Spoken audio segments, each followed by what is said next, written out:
नमस्कार दोस्तों, स्वागत है आपका सीपी स्मार्ट क्लासेस में। दोस्तों, आज के इस वीडियो में कई अहम खबरें हैं और रोजगार समाचार का वीडियो है ये। और इसमें हम जैसा कि डिस्कस करते हैं सभी प्रकार की भर्तियों के बारे में। तो आज यहाँ पे शिक्षक भर्ती की बात करेंगे, 69,000 शिक्षक भर्ती की भी बात करेंगे और टीजीटी पीजीटी की भी बात करेंगे। तो पहले टीजीटी पीजीटी की बात करते हैं। देखिए, यहाँ पे लिखा है 5 महीने में एक रिजल्ट, दूसरे का 10 साल से इंतजार। अब 10 साल से किस भर्ती का इंतजार किया जा रहा है, किस रिजल्ट का इंतजार किया जा रहा है? तो यहाँ बात हो रही है जीव विज्ञान की। 10 साल हो गया, इसका रिजल्ट नहीं दे पाए। 2011 का रिजल्ट देना है और 2021 आ चुका है और जीव विज्ञान का 2011 का अभी तक रिजल्ट जारी नहीं हुआ है। उत्तर प्रदेश माध्यमिक शिक्षा सेवा चयन बोर्ड का जो ये हाल है, अब सुप्रीम कोर्ट का डंडा पड़ा था तो आदेश दिया था सुप्रीम कोर्ट ने। तो उत्तर प्रदेश माध्यमिक शिक्षा सेवा चयन बोर्ड ने अशासकीय सहायता प्राप्त माध्यमिक विद्यालयों में प्रशिक्षित स्नातक 2021 का परिणाम महज 5 महीने में घोषित कर दिया। सामान्य तरीके से यह भर्ती हो रही होती तो शायद 10 साल में भी पूरी नहीं हो पाती। 18 नवंबर 2011 को 83 पदों के लिए टीजीटी 2011 जीव विज्ञान की भर्ती परीक्षा को देख लें। इस भर्ती परीक्षा में 83 पद थे जीव विज्ञान की, ये भर्ती आई थी। उसके बाद इसका परिणाम घोषित नहीं हुआ। यूपी बोर्ड ने तकरीबन 2.5 दशक पहले ही हाई स्कूल स्तर से जीव विज्ञान विषय को हटा दिया गया था। तो जीव विज्ञान का जो मामला है वो थोड़ा सा गंभीर है। जीव विज्ञान के स्टूडेंट समझ लें इसको अच्छी तरह से। 2011 में 83 पदों की भर्ती आई जिसका रिजल्ट जारी नहीं किया गया और 2013 में भी ये भर्ती जीव विज्ञान की आई थी, उसका भी रिजल्ट जारी नहीं किया गया था। इसके बाद 2016 में जीव विज्ञान की परीक्षा नहीं कराई गई। इसकी परीक्षा अभी कराई गई है 2021 के भर्ती के साथ। अब आई है 2021 की भर्ती। 2021 की भर्ती में जीव विज्ञान के छात्रों के लिए काफ़ी स्ट्रगल किया गया, तब जाके जीव विज्ञान को इसमें शामिल किया गया। और इसमें विक्की खान जी की टीम का बहुत महत्वपूर्ण योगदान है कि जीव विज्ञान को टीजीटी के विज्ञापन में उन्होंने शामिल करवाने के लिए काफ़ी प्रयास किया और परिणाम ये निकला कि ये जीव विज्ञान के छात्रों को राहत मिली और 2021 में शामिल हुए। तो जो जीव विज्ञान का मामला है, अगर आप टीजीटी में जाना चाहते हैं तो जीव विज्ञान एक ऐसा विषय है जिससे आपको थोड़ी सी दिक्कत होती है। एलटी ग्रेड में जीव विज्ञान के पद होते हैं और एलटी ग्रेड में अगर जीव विज्ञान से आप जाएंगे तो वहाँ पे आपको तुरंत नौकरी मिल जाती है, वहाँ पे कोई दिक्कत नहीं है। एलटी ग्रेड की वैकेंसी अभी आनी है और शायद नवंबर के लास्ट तक वो वैकेंसी आ जाएगी। तो जो जीव विज्ञान के छात्र हैं जिनको अभी तक नौकरी नहीं मिली है, अच्छे से पढ़ाई करें और जीव विज्ञान में जो एलटी की वैकेंसी आती है वहाँ पर अप्लाई करें और वहाँ पर सिलेक्शन लें। एलटी ग्रेड के लिए हमने अपनी क्लासेस शुरू कर दी हैं जीव विज्ञान की। ये नंबर है, यहाँ पे जिन छात्रों को जानकारी लेनी है जीव विज्ञान की क्लास के लिए वो यहाँ पे व्हाट्सएप करके जानकारी ले सकते हैं। दोस्तों, अब बात करते हैं 69,000 शिक्षक भर्ती की। तो यहाँ पे देखिए, एक तीसरे चरण की जो काउंसलिंग करवाई गई थी उसमें 6,696 छात्रों को नियुक्ति मिलनी थी, लेकिन दीपावली तक भी इनको नियुक्ति नहीं मिल पाई है। और यहाँ पे लिखा है, सचिव बेसिक शिक्षा परिषद प्रताप सिंह बाघेल ने 29 अक्टूबर को सभी बीएसओ को पत्र जारी कर 2 नवंबर को पदस्थापन के निर्देश दिए थे। इसके लिए 1 नवंबर तक शिक्षकों की सूची ऑनलाइन सत्यापित करने के निर्देश दिए गए थे। इसके बाद 4 महीने से तैनाती का इंतजार कर रहे शिक्षकों में उम्मीद जागी थी, लेकिन तय तिथि तक तमाम जनपदों के बीएसए सही तरीके से सूची सत्यापित नहीं कर सके। इसके कारण पदस्थापना टालना पड़ गया। अब कब पदस्थापना होगी किसी को पता नहीं है। काउंसलिंग, इन अभ्यर्थियों की काउंसलिंग जो है जून के अंत में हुई थी। 30 जून को मुख्यमंत्री योगी आदित्यनाथ ने लखनऊ में 5 अभ्यर्थियों को नियुक्ति पत्र देना था, जिसका प्रसारण हर जिले में होना था। जिलों में मंत्री, सांसद और विधायकों को नवनियुक्त शिक्षकों को नियुक्ति पत्र वितरित करना था, लेकिन अब तक नियुक्ति पत्र नहीं दिया जा सका है। तो ये प्रोग्राम बनता रहा और टलता रहा और इस तरह से जून से ये छात्र अभी तक इंतजार कर रहे हैं 69,000 शिक्षक भर्ती के तीसरी काउंसलिंग में सफल ये छात्र हैं और इसके बाद भी कुछ सीटें वहाँ पर खाली रह गई हैं।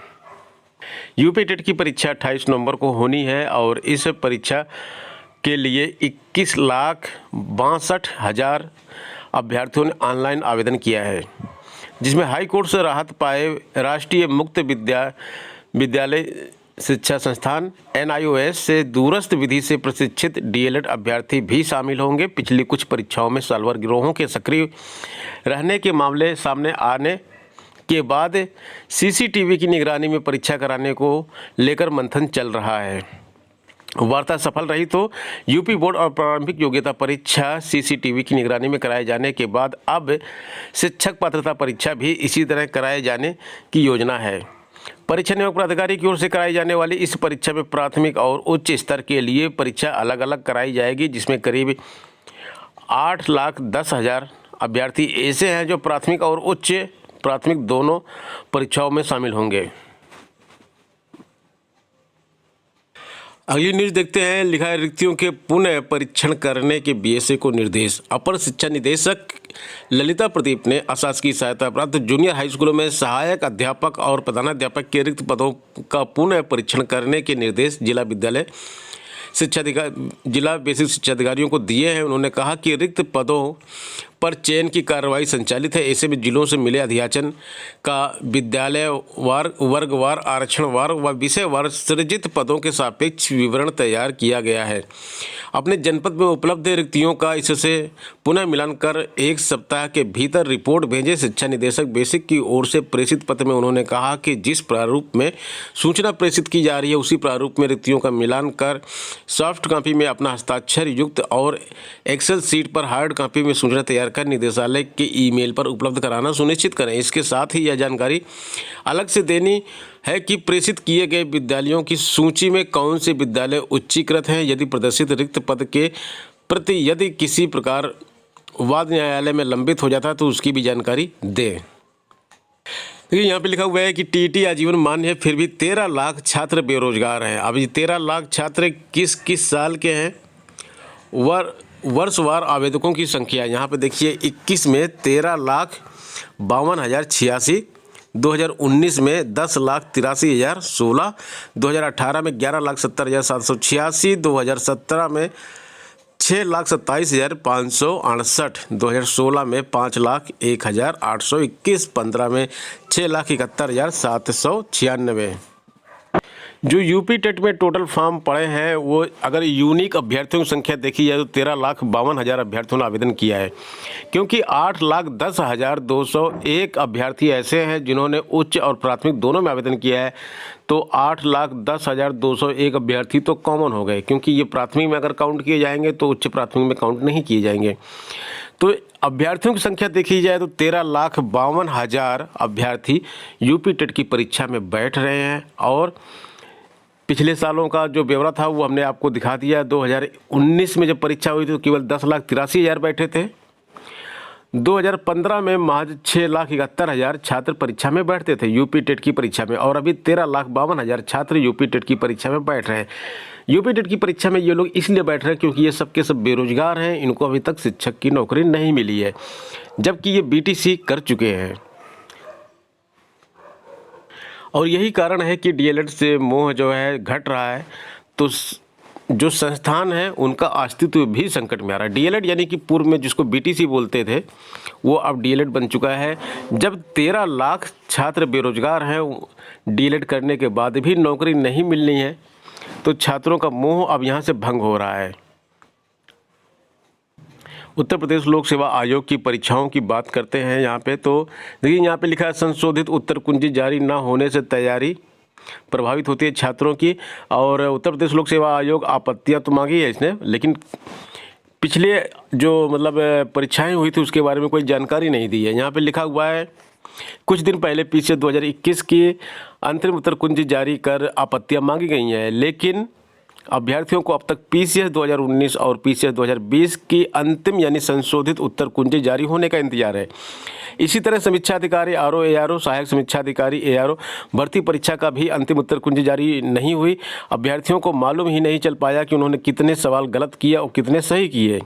इससे उनकी आगामी परीक्षाओं की तैयारी प्रभावित होती है। वर्ष 2019 से पहले तक यूपीपीएससी अंतिम चयन परिणाम के साथ ही संशोधित उत्तर कुंजी भी जारी करता था। इससे परीक्षा में शामिल अभ्यर्थियों को पता लग जाता था कि उन्होंने कितने सवाल गलत किए। साथ ही अभ्यर्थी सवालों पर आपत्ति करते थे। संशोधित उत्तर कुंजी जारी होते ही उन्हें पता लग जाता था कि आपत्ति सही थी या गलत थी।